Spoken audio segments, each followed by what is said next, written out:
جات الانتخابات التشريعيه. واش قلنا احنا بالانتخابات التشريعيه؟ قلنا ندخلوا ولا ما ندخلوش؟ قلنا ندخلوا. علاش ندخلوا؟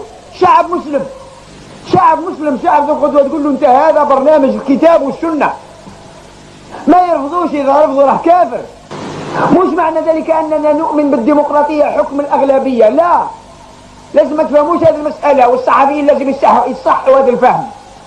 وانما نحن نؤمن بان الاغلبيه مسلمه ولا تختار الا الاسلام. ثقتنا هي التي قالت معلش ندخل البرلمان، ودرنا الترشيحات ودرنا البلديات ودرنا اشياء كلها وتبعناها ولا لا، والناس يسحبوا الاولين يعني على استعدادنا للدخول البرلمان. واحنا اللي كنا في المرتبه الثانيه بعد جبهه ماذا؟ جبهه التحرير. ايه سموها كما حبيت. السلام عليكم. لا تنسوا الاعجاب بالفيديو والاشتراك في القناة ليصلكم كل